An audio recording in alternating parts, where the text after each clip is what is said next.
Hey everyone, welcome back to the Chinese Medicine podcast. We're going to be talking about menopause and the lies you were told with my colleague Laurie Ayres. He's here from the UK on holiday in Perth, and I happened to bump into him down today at the old bell tower. Hold up, wait a minute. We need to give Laurie a proper introduction. I got caught up in the moment, as I sometimes do when I get excited. And I didn't give him a proper introduction. So he's a Chinese medicine practitioner, of course, a herbalist, and he practices in the UK. But he's not just a practitioner, he's also a clinical supervisor, senior clinical supervisor, a senior instructor, a fellow of the Institute of Classics in East Asian Medicine, and the director of the London branch of the Institute of Classics in East Asian Medicine. So as we talk about in the interview, if you're interested in studying this system, that's what I do, and that's how I got to know Laurie, because he was one of my teachers and still is one of my teachers. He trains students from all over the world. He's primarily in his job day-to-day sees patients in the UK. He also has a cancer support charity clinic that he's starting, and we talk about that in the interview, so I'll put the links to those things.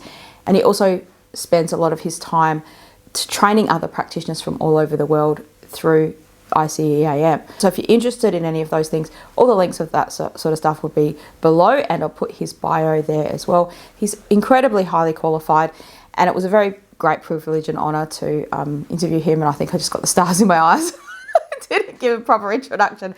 So I want to do that now, and I'll get back into our interview now. Yeah. So I'm here with Laurie Ayres, all the way from the UK, and I happened to bump into him today at the Bell Tower in Perth. Coincidental, and he said, let's do a podcast. So today we're going to be talking about menopause, the lies you were told. You've got to hang on to your hats here because this is going to be an exciting one. Welcome, Laurie.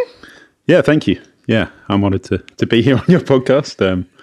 I think I mentioned to you before, a lot of patients in the UK actually seem to find your podcast without me recommending it. So you're gaining international recognition with this as well. Awesome. We love to hear that. Yep. So let's get into this topic, because lots of people are clicking on this probably because you've been told you've got Yin Deficiency or Kidney Deficiency, Kidney Yang Deficiency, Kidney Yin Deficiency, Kidney something. And you're probably thinking, what is that? What is that all about? And the lies that it may not be what you think it is. So, yeah, let's get into it. Yeah. Where to start with that, really? I mean, obviously, when we talk about menopause, we're talking more about regulating any discomfort in that transitional time. So often things like, hot flushes, sleep issues, those kind of things. And often in Chinese medicine, that's commonly seen as a Yin deficiency. So, and what that means is essentially the kind of essential fluids of the body are drying up. You're lacking a fundamental level of kind of fluid nourishment in the body. And from a classical Chinese medical perspective, that's not the case. It is not seen as Yin deficiency. And I've got to say, from my own clinical practice, I've found that to certainly be true, that it's got nothing to do with the Yin deficiency. When women reach menopausal age, they are not lacking fundamental fluids. They're not drying out. There's just some slight issues which affect the actual transition during the menopausal time, which just need to be regulated. It's not that you are lacking fundamental yin, fundamental fluids. Yeah. So for people that don't know what that is, like, you've got to think back to the very basics of Chinese medicine. What is yin and what is yang? And that is it. Like, here's some yin. Like, it's liquid. It's the also defined often in TCM as the solid parts of your body versus the more ethereal parts of your body being the yang, right? So if you're deficient in that, it would make sense that person would sort of wither down, right? But do you see that in your patients? No, not at all. They're not coming in as a withered old stick. I mean, these are often generally pretty healthy women, well nourished, and there's a few bits of context I'll give for this as well. Really, like, so we've both had a lot of exposure to what would be termed now more, classical Chinese medicine. So to give a bit of background, like the standard theories of Chinese medicine were all standardized about 2,000 years ago in texts known as the classics or the Jing.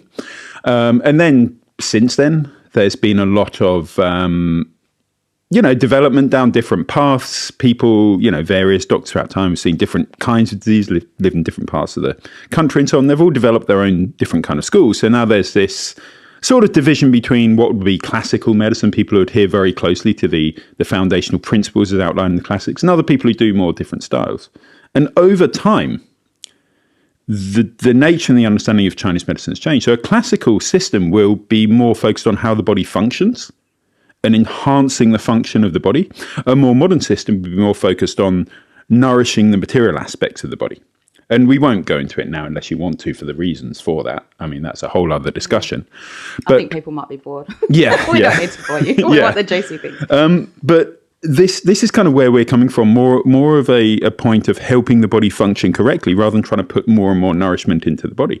Because nowadays people are very, very focused on lack of actual nourishment and nutrition going in, which I'm afraid to say is not the case now. This is the time in human history when especially in the developed world, which is probably most of the patients we're talking to, we have abundant nutrition. We have, almost an obesity pandemic across the developed world, which, you can say what you want about the quality of nutrition going in, but not the abundance. People are adequately nourished. So people are not lacking in.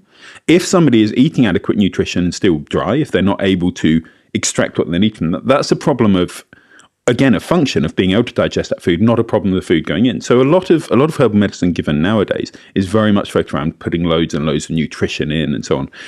People are getting more than enough of that through their diet. It's more about how they process that, whether they can turn that into nourishing substance the body can use. That's not a yin deficiency issue. That's a function issue. That's a yang deficiency issue. It's like trying to put more petrol in the car when the tank's already full. Exactly, yeah. And if there's something wrong with the engine, which means you can't actually use that fuel, that's not a problem of a lack of fuel. That's a problem with the function of the engine. Yeah, right. Yeah. So is that what you're saying? Like essentially the way that TCM's going about treating menopause, saying it's yin deficiency, the type of herbal treatments that are used is like putting more petrol in. Basically, yeah. And what I used to see a lot when people would give those kind of formulas is they would put a lot of these very nourishing formulas in. Then they'd add loads of herbs in to help the person digest it, because these people also get a lot of bloating and so on. And if you're having to put a nourishing formula in and also having to modify it to put a load of herbs in to help that person digest it, it's kind of a clue that person may not have an issue of nourishment. They may not have a lack of nourishment going in. It may be they're actually not metabolizing what they're eating. That may be the problem. Yeah. So let's think about a person who's probably watching this. If you have the typical menopausal symptom would be the hot flushes, right? And that's what a lot of people, or hot flashes if you're in the USA. Hot flash. Yeah. What do they call them in the UK? Hot flashes. Okay, hot flashes are something very different. We don't do those in Australia either. Yeah. But yeah, each to their own. Yeah. So you feel hot, like this is typically what people will say, it might even be a cold day and they're suddenly taking off their clothes, or they're feeling sweaty and hot and it's uncomfortable, and it can be really distressing. Some patients I've met have said things like those. They're sweating at night a lot as well, and it's really can disturb a lot of other things in their body. Let's just think about that primary thing. So what is that? If it's not yin deficiency, what is it? Yeah, so I'll maybe go into a bit of technical detail here, if this interests you. So in a classical text called the Jingui Yaolui, which was a part of one of the first kind of herbal manuals ever written, there's a line which talks about the representative pattern of menopausal hot flashes. And it says, women of about 50, menopausal age, who have diarrhea tens of times a day. We can ignore that bit. That's kind of a technical bit, which if we're doing a theory class, we'd explain, but we'd ignore that. So it says women of about 50 who have, when I leave bits out, it's harder to recite it. Women of about 50 who have diarrhea kind of tens of times a day. Heat in the hand palms at dusk, dry cracked lips. This is blood stasis that was left behind some point mid-delivery. How does one know this? Because the lips are dry and parched, and you have to basically expel the stasis. So this is seen as a situation of blood stasis. So in the Han Dynasty, it was said, blood stasis, stuck blood that was left behind some point mid-delivery, because in the Han Dynasty, most women would have, had many children from a very young age. So there'd be very few women who hadn't given birth. And that would be the time when blood stasis would have got stuck, blood would have basically got stuck, would have been left behind. So blood stasis is basically a situation where, well, as it says, the blood stops circulating in the small vessels of the body and basically clots. The body can grow new circulation around it, so it often doesn't create a severe issue, but it can create things like menstrual pain, heavy menstrual bleeding, and so on. And then when you get to menopausal age, that can then create the symptom of hot flushes. The reason for that is because, from a Chinese medical perspective, if we take a step back and look at temperature regulation in the body, you have what's known as yang, which is the warming kind of motivating force in the body. The source of that is the heart, the fire element. Nowadays, people put that on the kidneys. That's never mentioned in the classics. The classics clearly mention the heart's source of yang. So that's the warming, kind of activating aspect of the body. Then you have the yin, which is the cooling, the material aspect. So it's almost like the heart is fire, is warmth. The yin, the water, which comes from the kidneys, is the cooling aspect. So you have these opposite poles of hot and cold, and they basically balance each other out. The yang should go down. It should warm the water. It should kind of lift the water up, basically move fluids into the blood. The blood ascends. And you then basically get a nice cooling kind of fluid buffer around the warmth of the heart. Now, nowadays people put, as we were saying earlier, they put menopausal hot flushes down to kind of yin deficiency, a lack of cooling in the body. But when you talk about yin deficiency, it means an absolute lack of cooling, which is not the case with menopausal hot flushes. Because if you had an absolute lack of cooling in the body, you would have a constant low-level heat. You would not have alternating hot and cold, or you wouldn't have one area of the body hot, the other area cold, like heat in the chest and face, but with cold hands and feet, or cold feet, hot upper body, which is very common in menopausal hot flushes.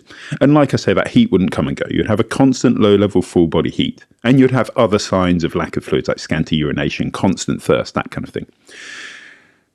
Now, when you have an alternating heat, a heat that comes and goes, or a heat that's in one area of the body and not the other, that's an issue of what we call the ministerial fire, which is the fire which circulates throughout the body. It's left the source of the heart and it circulates to warm the rest of the body. Now, classically, those menopausal hot flushes are said to be a blood stasis, because what happens is the blood gets stuck in the lower, so it can't circulate up to put that fluid buffer around the heart. So then it's not the lack of control of the heart, but the warmth which leaves the heart to circulate around the body has no fluids to hold it and help it gently descend. So it flares up and it creates this flare of heat, and then that fire burns out. It basically leaves, because whenever you feel hot, that's heat leaving. So you have that flare of heat, you get hot, and then you cool off. So you have this almost alternating hot and cold. You may not feel colder after. Some women do. Some women get a lot of heat and then extreme cold. Other women just get hot and then go back down to normal temperature. But that alternating heat is more due to a blood stasis, because you just don't have that constant supply of blood going up to basically grab that fire and pull it down. So you get that dysregulation of body temperature rather than the absolute lack of cooling in the body. Right. Yeah.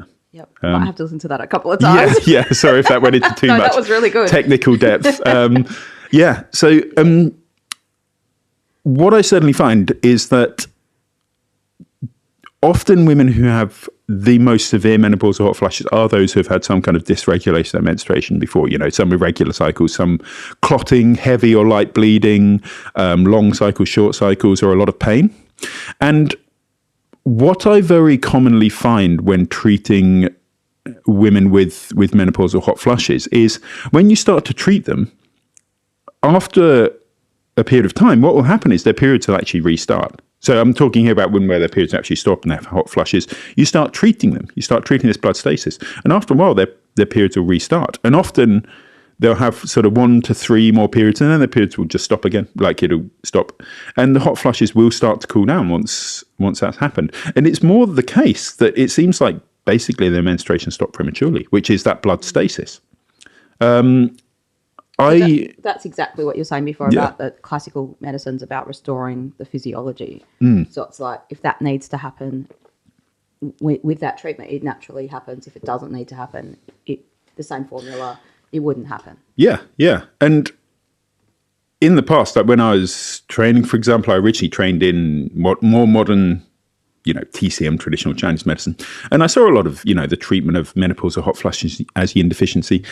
What I saw was lots of very cooling and heavily nourishing formulas being given. And in some women, it would, moderate the heat a little bit, but it wouldn't really get rid of it. And they'd stay on these formulas for, 6-9 months or more.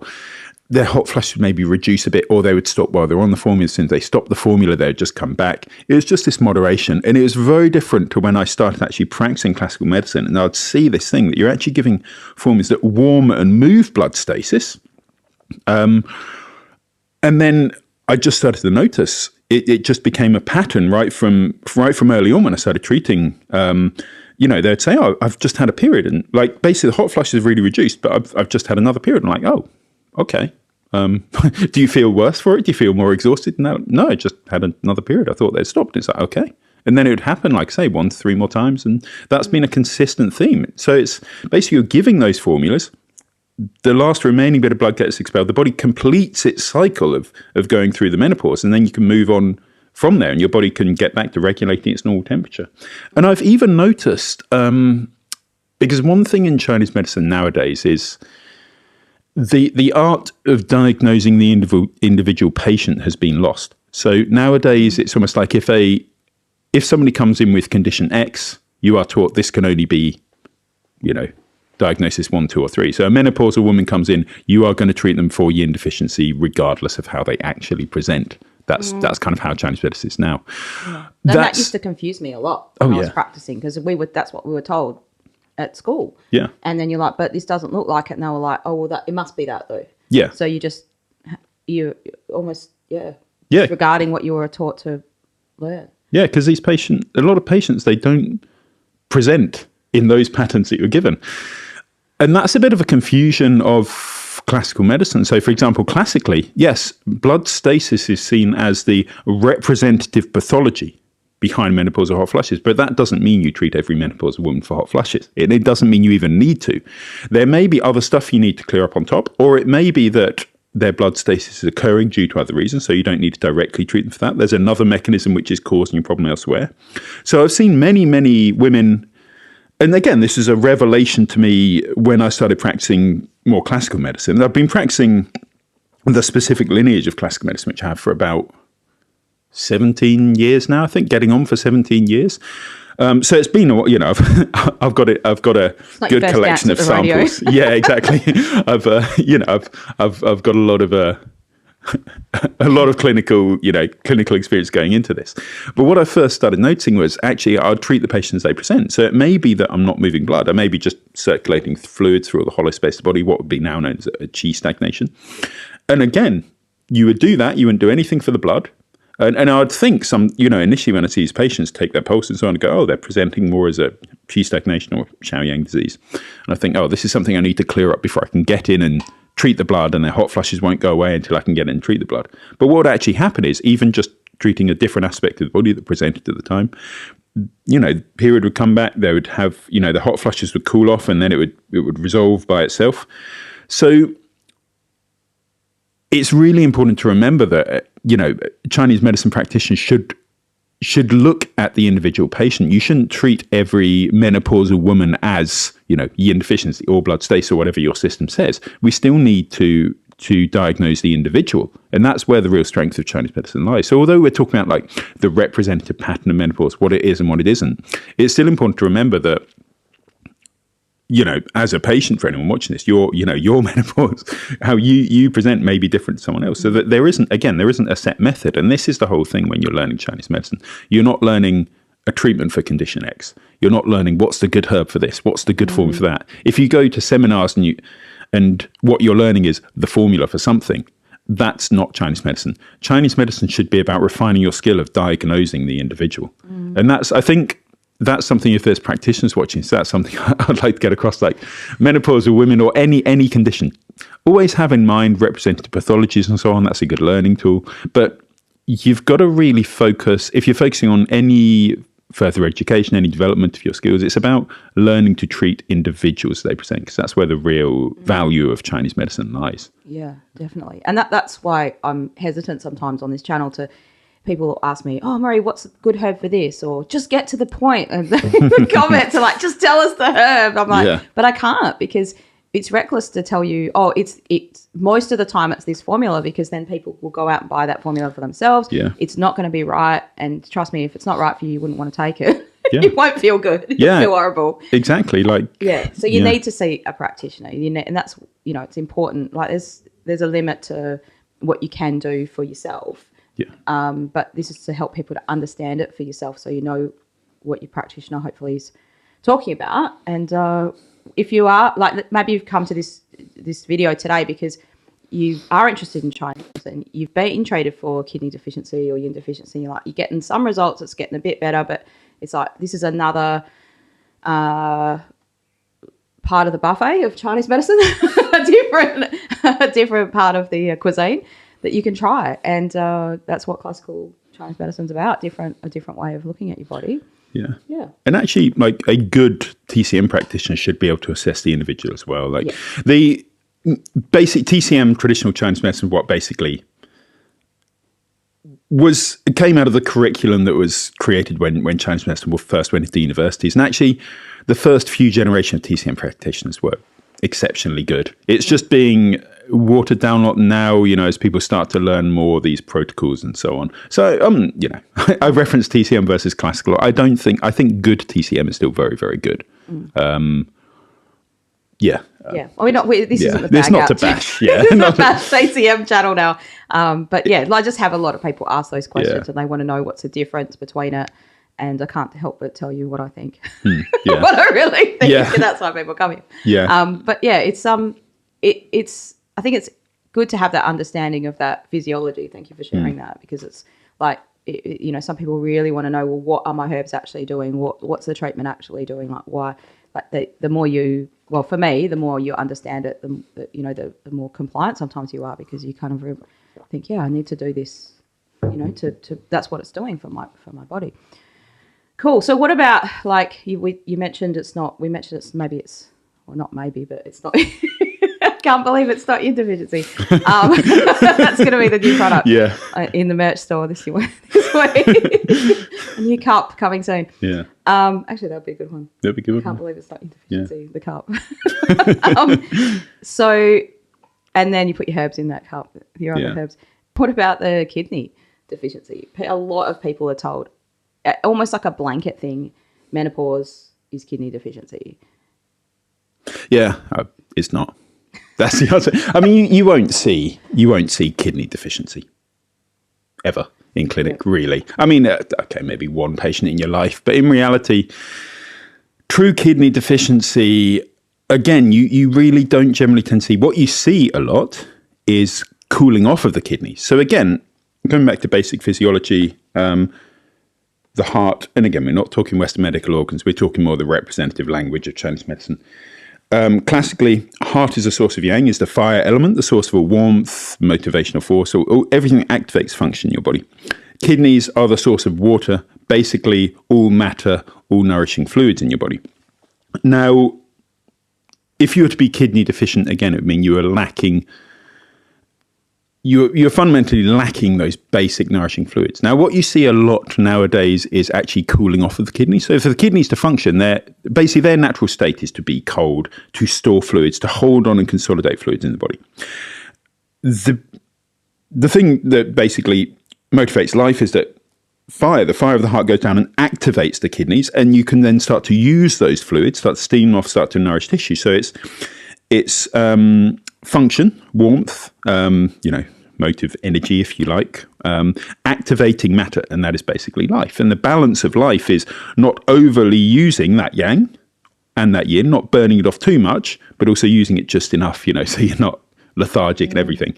And what a lot of people nowadays diagnose as kidney deficiency is often actually yang deficiency of the heart, of fire. It's basically a lack of warmth getting down and activating that matter. So it's actually a cooling off the kidneys. It's the kidneys reverting to their natural state. So the kidneys are not deficient. they're not being activated by the yang. So in a sense, you would say that the kidneys, which belong to the water element, are in excess. Now, again, if we get technically into Chinese medicine, the kidneys, any solid organ, cannot be in excess. The only thing they can be is normal or deficient. So they're not actually, the kidneys aren't actually in excess, but it's almost like the presence of water in the body is in excess because there's a lack of yang, a lack of warming. And that's more often the case. And that's what you see, especially when you get heat on top, dryness symptoms on top, or so on. Dry mouth, needing to drink a lot of water, hot flushes, dry skin, all of these symptoms which are manifesting dryness, that's actually a lack of warmth and often an excess of fluids in the body. So you're having these dryness symptoms because the fluids are not being metabolized in the body. They're not being moved to where they want to be. So for example, to give you an example, you could say, we've got a glass of water here. If we want to moisten the air in the body, what we need to do is we need to heat this water up and turn it into a mist, and that will go into the air and moisten the air. If you don't heat this water up, it will stay in the glass, the air will stay dry. And this is what's happening a lot in the body. People have adequate fluids, or even more often not abundant fluids in the body, but it's not being metabolized, it's not being moved to where it needs to be. So this is why people get these dryness symptoms. And you can see this because if you are experiencing dryness symptoms anywhere in the body, but your urination is normal color, it's not dark, it's not scanty, you're going a normal amount, you're not constantly excessively thirsty, and I'll say thirst is not what most people experience with thirst, actually a dry mouth. If you're feeling a dry mouth or thirst and you're drinking constantly and you're having abundant clear urination, you're not thirsty, you have a dry mouth. You don't like fluids.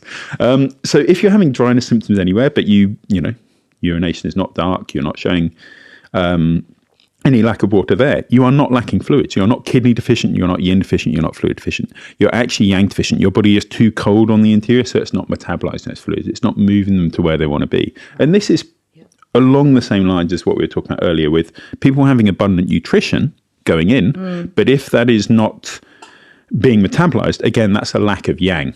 Right. So it's really the story of, like in TCM maybe, and correct me if I'm wrong, but they're kind of just saying, it's all the kidneys, and we're like, it's the story is actually the two are so intrinsically related, but the issue isn't the kidneys. The issue is the fire, not allowing the water to do its job properly. Yeah, basically, not circulating. Basically, if these are the fluids you need to go up and moisten all the tissue in your body, there's no warmth getting down to warm these fluids and turn them into a nice mist which can ascend, or steam them into the blood to create nice blood circulation around the body. There's a lack of warmth there, so you have abundant water in your body. It's just not being moved, just not being used. Yeah. So this is where you see a lot of more modern formulas being very, very heavily nourishing and sticky, but one thing about classical formula design, whenever you're putting nourishment in, you're warming that nourishment up and you're helping the body metabolize it. Nowadays, if you use formulas like more modern formulas which just have a load of nourishment in, but no kind of warm pungent herbs to metabolize that, you're using the body's own yang, the body's own warmth. And if that's already compromised, that's going to be very, very hard to do. And this is why I said earlier, I saw a lot of people prescribing yin deficient formulas for menopause and putting a load of herbs in to help them digest it because they just can't process that nourishment.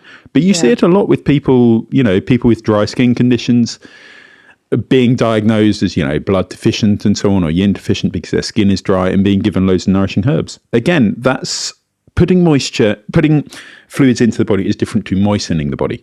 In those cases, unless the person shows a systemic fluid deficiency, you don't need to put more nourishment in. You just need to help that nourishment reach the skin. It's a bit like, saying I've got dry skin, so I'm going to take a shower. Putting moisture into the body or on the body won't moisten your skin. You've got to actually get that moisture out to the skin. It's the same, dry eyes, dry mouth, and so on. Putting more and more moisture in is not going to help. But this is kind of like people who always feel thirsty and they're always drinking water and always urinating abundantly. That is the probably one of the most relatable examples I can give of this. And this is a very common thing now, that people are always carrying around bottles of water, constantly drinking, but constantly saying, I feel dehydrated. You have abundant water in your body if you're doing that, but your body is not processing it. And that's why you get that situation where you drink water and it just runs straight through. Talk about that, because that's a really common thing. I'm sure it's common in the UK, but it's super common in Australia. People are told, drink, and they're wee all day long. Is that good for you? Yeah, well, it's kind of even worse in the UK because it's colder, so we're not hot, like in a hot climate. Sweating. Yeah, you're hot and you're sweating. So yeah, you shouldn't underhydrate, but especially in a colder climate like the UK, like you really don't need to drink that much. But yeah, that's not a good thing. It's you are basically just almost not overhydrating, you're just over consuming fluids, but your body isn't able to actually metabolize this fluid. So they just fall out the bottom. And the more and more fluid you pour into your body, the more you stress that yang, the more you stress the body's ability to actually metabolize fluid. So often a lot of these situations are actually originally induced by overly drinking water. Yeah. Because you stress it more and more. Somebody tells you one day you should drink like 15 litres of water a day. So you start doing that. You kind of probably felt okay before, or maybe you occasionally got a bit of like headache or something. You start drinking excessive amounts. Initially, you feel okay, but then after that, you start urinating loads, start getting a really dry mouth, and then you're like, oh, I need to drink more water, and I need to drink more. But what you've done is you've actually stressed your water metabolism so much, you stress your yang so much that it's got weaker and weaker, less able to metabolize fluids. Yeah. So that's hopefully a relatable example for most people. That's happening in many, many different systems in the body. In other ways, like I say, a lot of conditions which show heat in one location or dryness in one location are often due to lack of fluid metabolism, lack of ability to process, to use those fluids. So the emphasis should be on the metabolism, not have more fluids. Yeah, literally, that's a big difference. Yes, yeah, and to do that, you have to use herbs which will revitalize the yang, more warm, pungent herbs. The only thing What's an example of that for people that don't know? Herbs like cinnamon twig, guajir, often really simple ones like ginger in adequate amounts, shujao, Sichuan pepper, those wujiu, evodia, if we're talking about menopause, those herbs that are quite warming and quite pungent. The thing is, though, there's a less margin for error with those herbs. Because you're reviving functioning body, you have to be more spot on. And that's where, classical systems are often a bit more rigorous in their training because you have to get them right. And the results are much, much better, but you have to get them right. And that's actually, going back to what I said at the start, we won't go into the history lesson, but that's part of the reason why those approaches fell out of favor throughout time in China. You see a real trend in formula design where early formulas are really focused on reviving function, and later they became more and more material nourishment, both as mindset shifted to more material one, but also as those formulas fell out of favor because people just, more people were using them. So therefore, as with everything, as something proliferates more, generally the standard of training goes down a bit. So this is why, it's if somebody is to go down this route in terms of practicing, they need to be really well trained, ideally in a lineage, trained with somebody who can teach them how to do it, have a sort of mentorship program where you can learn from somebody who's doing this every day in clinic. Can do that? If only there was. Yeah, that'd be good. Yeah, I mean... Ding. Yeah. Yeah. Are we doing a plug? we can always do a plug. We can do a plug, yeah.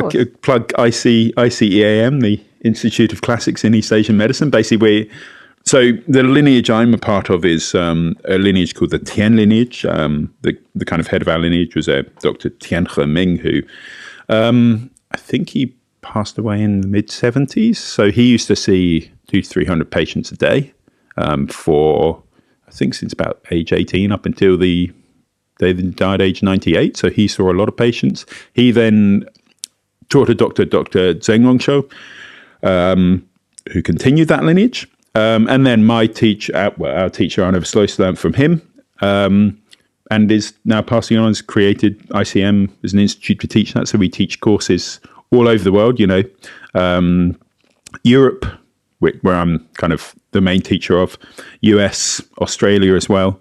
Yeah, so for practitioners. And yeah, it's, our basic course is about a 2.5, 3 year course, and then with additional clinical training. So it's not a one-off seminar. Like, it's rigorous training because, you have to be well trained to use these formulas properly. But the results are there if you do. It's, yeah. And it's enjoyable training too. Like, why would you keep on doing it if you didn't enjoy doing it? Oh, yeah, exactly. That's what I found. I was like, this is really great. I'll put the link below if people are interested in finding more about it, because there's different start points at different places in the world. And I know lots of people in the US and the UK and or everywhere, I guess, watch this. But I just saw they're starting a new one in Canada. I saw something on the group. Oh, yes. Yeah.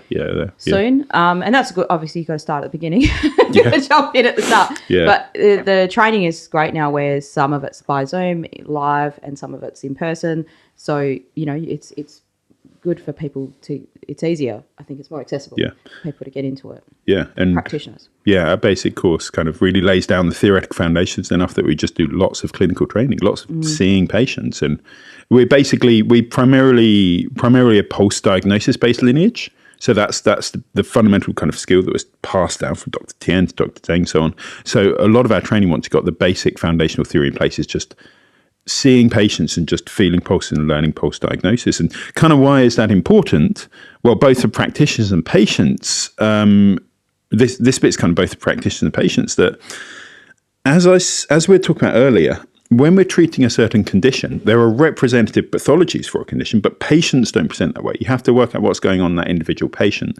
And there will be certain questions which can help you determine that, but actually, Chinese medicine's always relied on direct feedback from the body to work out what the actual mechanism is within the body that's creating the symptoms or the disease or the discomfort in the patient.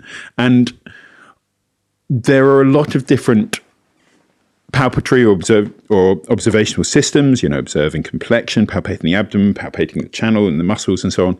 But post-diagnosis has always been a really prominent one. And what post-diagnosis gives you is when a patient comes in with symptom X, you need to work out whether that's due to excess, due to too much function or too much matter stuck in the body, or due to deficiency, a lack of function or a lack of matter, and in which system. And that can not always be that clear from questioning, but the pulse takes you very, very quickly to which system is dysfunctional, which is then causing the symptoms in that patient. So that can get you very, very quickly to where the body's function is failing. The body is basically telling you very quickly. And that's why these classical systems are often based around some kind of palpatory diagnosis. You can determine it very, very easily.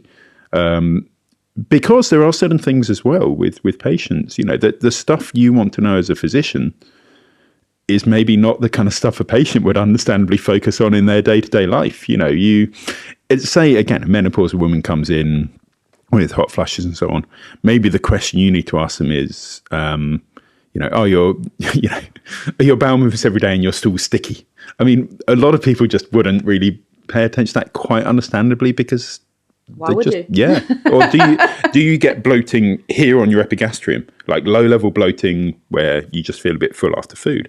A lot of people, they just wouldn't focus on that. Or if they've lived with that for 10 years, that's quite normal to them. So there's a lot of times where people are often not aware of the key symptom that you need as a practitioner. It may just not be the most distressing thing to them. So palpatory diagnostic systems, pulse, abdominal diagnosis, where you can get information directly from the body, are kind of key if you really want to get to treating the kind of mechanism behind that individual's issue. Yeah. It's pretty cool, isn't it? Yeah. Yep. Yeah. Awesome. All right. Awesome. I think we've given people quite a lot to digest today. That's been great. Thank you so much. That's actually helped me digest a lot of stuff as well.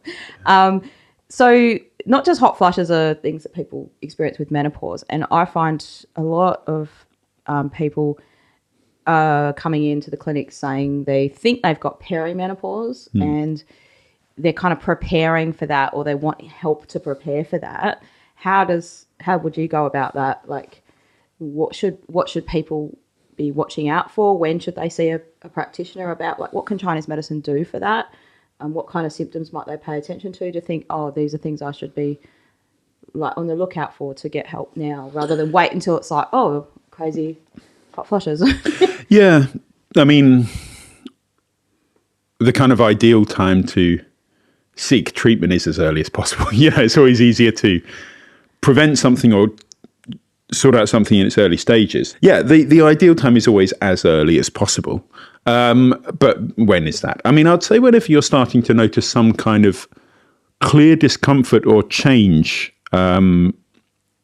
in any of the normal sensations you're feeling. So any change in your menstrual cycle or any change in like the regulation of body temperature, more dryness of any mucous membranes, vaginal dryness, dryness of the lips, mouth, and so on, more disturbance of your sleep. Whenever you're starting to really notice that creep in, and sometimes it really can creep in because, it happens gradually. And one day you just suddenly realize my sleep's been awful for the last 6 months, but it's been happening for a while. I'd also say if you do have, earlier in life, if you do have serious issues with your cycle, anything you do to work on that will only help you later in life. And in terms of treatment, the same principles kind of apply as treating menopause. You're basically trying to regulate the cycle, promote the best sort of healthy cycle and everything else around that, digestion and so on. One thing I will say is that women who are starting to get hot flushes, like perimenopausal hot flushes, often you do need to treat for a bit longer, I've found, than women whose menstruation already ceased, because it's almost like once the menstruation has ceased, that has kind of ended. And quite often, like I say, quite often in my clinical practice, I do see that it will start again. They'll get it's roughly 1 to 3 more periods, and the menopausal hot flushes go away. Not everybody will get that. Some people, it goes away without that. But I find that's often a bit of a quicker resolution than perimenopause, because the cycle is still going on and you're regulating a cycle that's still going on. So it's not slow to see initial results, but just to really resolve that can be a bit more long-term treatment, because you're still trying to regulate a cycle, which, like I say, is still going on. But yeah, it's the benefits of actually treating that are not just that you're easing any discomfort you're having at the time and potentially preventing more issues, more exacerbation of those symptoms once you've actually hit full menopause, but also, you're working on your overall health. You're working on the health of your overall cycle, the health of your full body, any other systems that are kind of causing you issues at that time, like digestion or so on. It's all related. That's the whole point of Chinese medicine. Like, you might not think it's such a big deal, but it's like you were saying with the water and the fire. And it's just like, if one goes out, the next one's going to go out, and there's all this knock-on effect and flow-on on effects. Yeah. Yeah. What about sort of self-care? Like, do you give your patients any other things like to do to kind of support them while they're taking herbs? Like, what other stuff should people pay attention to around that time, do you reckon? To help their yin deficiency.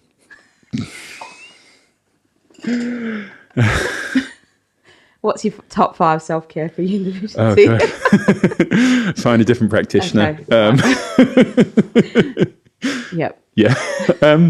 Self-care. Yeah, I mean, it's all quite generic advice that I'd give. I mean, looking at diet, maybe. But that doesn't mean it's not important. Oh, it's yeah. Still good. Yeah. Well, yeah, I mean, how often do even we as individuals not follow generic advice? Well, we don't. That's why it's important to say it, right? So, yeah. Yeah. No, one thing is obviously diet. And then I would say I don't do anything too special with diet. It's obviously, you avoid anything which is a clear, what's the word I'm looking for? Exacerbant? Something that clearly exacerbates your symptoms, or something you have any intolerances to. Obviously trying to cut out basically the most important thing you can do with your diet is cut out as much refined sugar and processed food as possible and just eat whole foods, primarily trying to up the quality of your nutritional intake rather than the quantity, because we often have adequate quantity. So I'd say primarily, get what I was advised, try and, get plenty of vegetables in, make that the bulk of your food, especially like if you can, at least 3 portions of leafy green vegetables, then a load of other coloured ones. And then on top of that, a very, good quality source of protein. And then other than that, it just gets down to adjusting micronutrients and seeing how individuals do. Some people do better with more kind of proteins and fats, other people with more carbohydrates and so on. That comes down to like individual things. And I think it's just good for people to just try that out themselves for a period of time, see what they do better on. Aside from that, again, just a good amount of regular exercise, not too much, not too little, keeping the body moving, keeping activating those areas. Some kind of breathing practice as well will especially help with temperature regulation of the sympathetic and parasympathetic nervous systems, which will help calm down kind of restlessness and agitation, which will also help with the variability of body temperature. It'll help with symptoms like palpitations and so on. Because if you don't learn to like relax your diaphragm and breathe deeply, that will keep you in much more of like a sympathetic fight or flight fight or flight state, and you will be much more over anxious. You'll tend to get more palpitations, more waves of heat, and so on. Your sleep will be worse, which again will throw off your temperature regulation. And also from a Chinese medical perspective, learning to use a diaphragm creates, well, not just from a Chinese medical perspective, actually, just from a physiological perspective, learning to use your diaphragm will always create a pumping action on the organs in the abdomen. It squeezes them. It helps basically physically pressurize the vascular system, also the lymph system and so on. So it does just actually help push fluids and blood around the body. Also a lot of, things like yoga, when you're bending, stretching and so on, it physically pumps the body. So that will help with healthy movement. So exercise as well in that sense. So I'd say, once you've got those three things in place, nutrition, exercise and breathing, you're already on track for, very good health. So that, it's all quite generic advice, but I'd say looking at those kind of things is some of the best. Yeah. But it's important because sometimes people think, I've got to do this special thing. Or and it's like, it's actually simple. It's not that hard. You just have to do it. Yeah. Remember to do it. Yeah. And you have to find a way which it works for you. Like, don't try to do anything too extreme. I don't know. Some people do well when they go on extreme things. But on the whole, you try to find something which fits into your life. And it's better that you do something than nothing. With exercise or even with diet, it's better that you have an okay exercise routine and diet rather than trying to shoot for a perfect one and never achieve it. You'll gain more benefit from being able to do something regularly and fit it into your life. And so great. Yeah. And sleep as well. Sleep. Right? Oh yeah, sleep. Yeah, well that's the other thing, like good sleep hygiene, but then again, good diet, good exercise, exercising at the right time and so on, and good breathing will help your sleep no end. And then good sleep hygiene, not too many screens late at night, trying to have less light in the evening and so on. And then again, good breathing helps sleep no end. Yeah, that's good advice about the breathing, because I think that's something people don't realise so much about, the compressing your organs and the exercise of it. It's like literally exercising your body. Well, even if you look at what most people's interpretation of a deep breath is, like if you tell someone to take a deep breath, they'll go like that, which is actually a shallow breath. It's a big breath, but it's a shallow breath. A deep breath should be down into the abdomen. And so many people don't understand that. Even your GP, when you go to see them, if they're listening to chest sounds, say take a deep breath, because that's also seen as a deep breath. That's not using a diaphragm. Well, when I did a lot of training in that because I do singing and stuff, and they firstly tell you to lie down, and you're supposed to put a little toy on your belly and watch it go up and down. That's the way to learn diaphragm breathing. And you watch a baby breathe, because babies are born breathing that way, and then for some reason they just stop doing that, and we do the chest breathing. Like the more you practice it, the more you can revert to that as your natural breathing practice. Exactly, right? And what I'd say to people, obviously not if you have any pre-existing conditions or anything, but try just breathing faster and shallower into your chest and see how you feel after. Try breathing like that. Really high breaths, really quick breaths, essentially hyperventilate for a little while and see if you feel better or worse. See if you feel calmer. You may feel a little bit more energized, and there are specific practices where you hyperventilate for a while. If you're doing it for a specific reason, that's fine. But try doing it and see if you feel more agitated or calmer. See if your body feels actually hotter and clammier, or you feel cooler or more even temperature. Because you'll often notice if you do that for a few minutes, you often start to feel a bit lightheaded. You'll feel palpitations. You may feel a bit hotter and clammier. And a lot of people are doing that on a very, very low level all the time. So they're in that slightly elevated state. So once you learn to breathe from your diaphragm, relax, your heart rate will slow, you'll have less that agitation and palpitation and so on. Your sleeping will improve a lot as a result of that. So all of that can really help kind of regulate general body function, can help you calm down a lot. And that can help with a lot of things like hot flushes, palpitations and so on. That's one of the best things you can do yourself, actually. That could help people that actually are suffering at the time, and they're like, they're going through a distressing hot flush. Oh, right? yeah. And they could the time to learn the diaphragm breathing isn't when you're having that moment. Yes. Like, learn it another time so that you've got the skill to be able to use it. Yeah. And I mean, I've even given that to some people with anxiety. They're getting a panic attack or something. Yeah. They can use that, like, it's going to slow your heart rate down.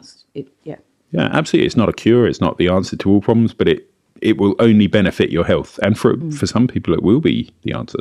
Some people who tend to a lot of anxiety, sometimes they do just fine find learning to breathe properly really helps calm things down. Then, Yeah, awesome.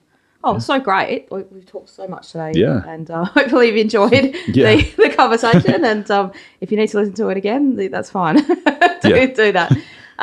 Cool. So thank you so much for spending some time to explain these amazing concepts to us. Having me. Yeah. And now you know Yin Deficiency doesn't exist. Don't hate the channel. Yeah. Hate me, not the channel. Yeah. She's doing good work. Don't hate the player, not the game. Yeah. So before we go, just wanted to mention something really cool that Laurie's starting an initiative in the UK. You're doing a free or a subsidised cancer kind of clinic, is that right, in the UK? Yeah. So at the clinic I practice at, which is called Miller's Way Project in London, in Shepherd's Bush, London. We've recently started basically a charity cancer support clinic. So we're helping people. Our aim is, we're not aiming to treat cancer with herbs or so on. We're aiming to support patients who have cancer whilst, either pre or post chemotherapy, radiotherapy or surgery, or whilst going through treatment, basically to try and ease a lot of the discomforts they have, and especially to help them go through treatment, because often it can be the side effects which make it very, very difficult for people. So just trying to help people on their kind of journey through treatment for cancer and living with it. So the way it's set up is, at the moment, the consultations are free. But currently we still need to charge for the herbs. If there are any millionaires or billionaires out there who want to provide funding so we can reduce the charge for the herbs, please get in touch. But yeah, basically it's a clinic where we're basically just trying to offer free consultations and hopefully one day much reduced price herbal medicine. So, that's awesome. All right. And how can people find out about that? How can they get, if they want to refer someone? There's two ways. You can either look on the Miller's Way Project website, so that's just Miller's Way Project, or they can email me directly. And actually, to book in, I kind of at the moment handle all the bookings for that anyway, because it's I generally do my own schedule, so you'll be directed to me anyway from the website. So my email address, just laurieayres@gmail.com, so LaurieAyres@gmail.com. That's the best way to get in touch, and if you want any more details of it, just let me know. Awesome. That's so great. I mean, it's so lovely. Yeah. Awesome. So you need to leave a like, a thumbs up, and leave a comment. If you didn't like it, leave a comment. It still helps the algorithm.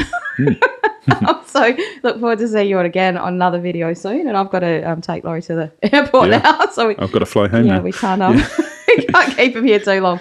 Hostage. A lot of people would like to just have you hostage here, I think, in Australia. I don't think so they can learn from your eternal knowledge source. Awesome. All right. Thanks, everyone. And we'll see you again in another episode. Thank you.